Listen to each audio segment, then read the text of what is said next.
Assalamualaikum warahmatullahi wabarakatuh. Saya Dr. Ahmad SAG MPLI, Ketua Prodi Studi Agama-Agama Fakultas Usuluddin dan Humaniora. Di prodi kami, Studi Agama-Agama memiliki visi menjadi pusat pengembangan studi agama yang unggul dan berakhlak. Sedangkan misinya adalah menyelenggarakan pendidikan dan pengajaran studi agama-agama yang diperkaya dengan ilmu sosial dan humaniora. Yang kedua adalah mengembangkan penelitian di bidang studi agama yang relevan dengan kebutuhan masyarakat. Yang ketiga adalah membangun kerjasama dengan berbagai pihak dalam rangka pemberdayaan masyarakat.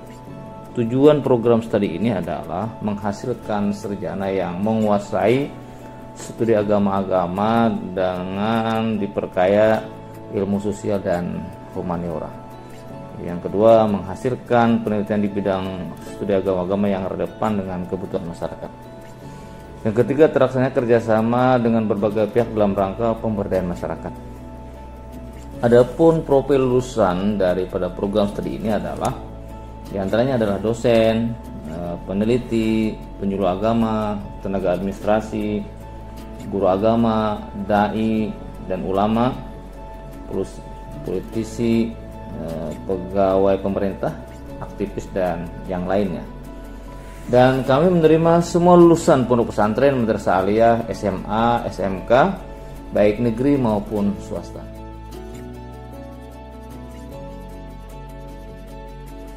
Nama saya Dr. Andes Haji Arni, MPLI. Saya dosen dari jurusan studi agama-agama. Sekarang usia saya sudah berusia 61 tahun lebih.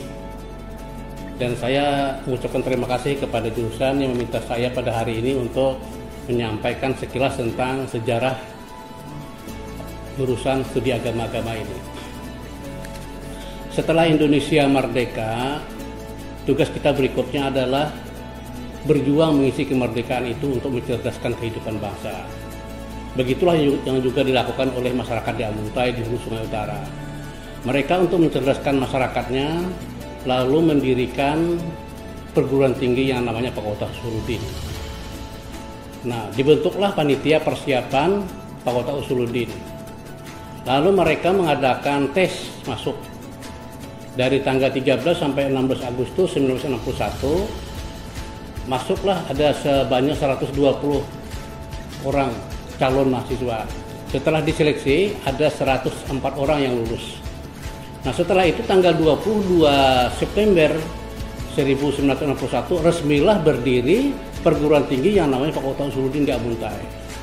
Dengan perjuangan mereka berjuang dengan gigih, akhirnya tahun 1964 resmi menjadi negeri.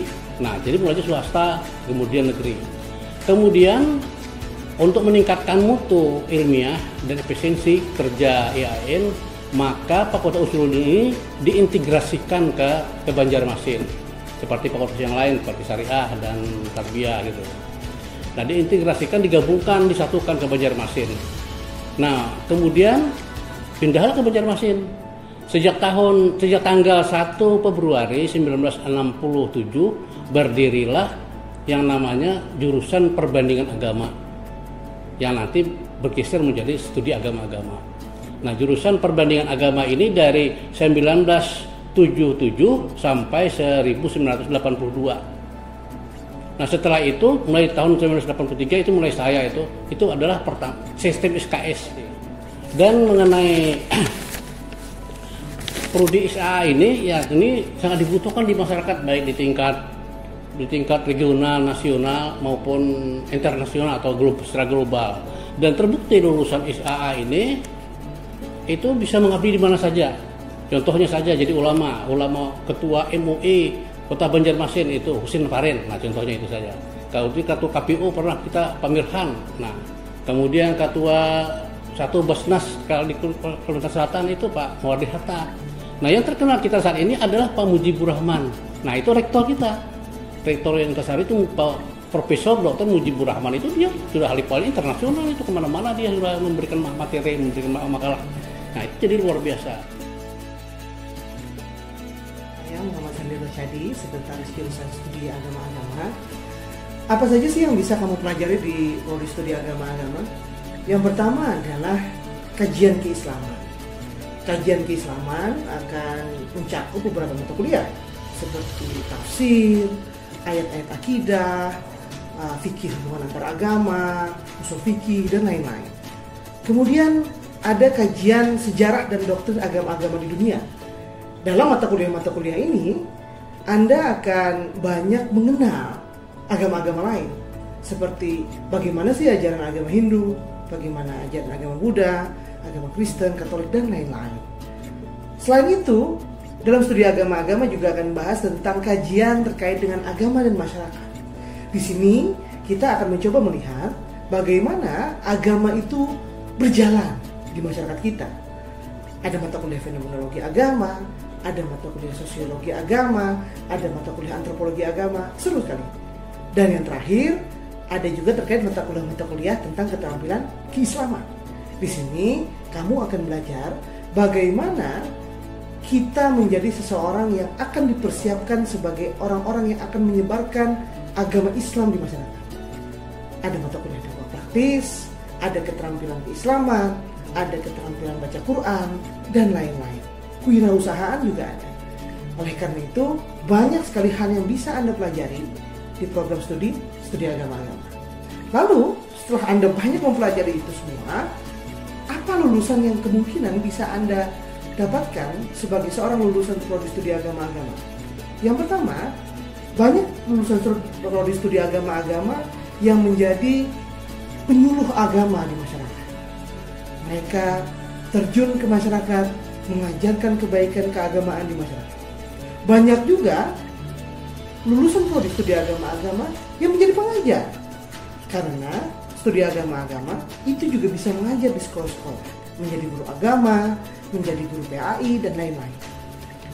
Dan juga banyak lulusan studi agama-agama yang terjun di organisasi-organisasi keagamaan, khususnya dalam hal bidang perdamaian, toleransi, dan lain-lain. Sehingga banyak sekali ruang bagi teman-teman sekalian sebagai lulusan studi agama-agama bisa berkiprah di masyarakat kita. Harapan kami agar bagaimana studi agama-agama yang tetap eksis di masyarakat, maju, berkembang, dan menghasilkan sarjana muslim yang kuat di dalam beragama dan berkarya di tengah masyarakat, dan bisa bermanfaat bagi semua umat muslim di Indonesia dan bagi semua agama yang ada di Nusantara. Demikian, dan kami berharap agar saudara-saudara, adik-adik sekalian bisa bergabung di jurusan kami. Ayo bergabung kuliah di program studi agama-agama.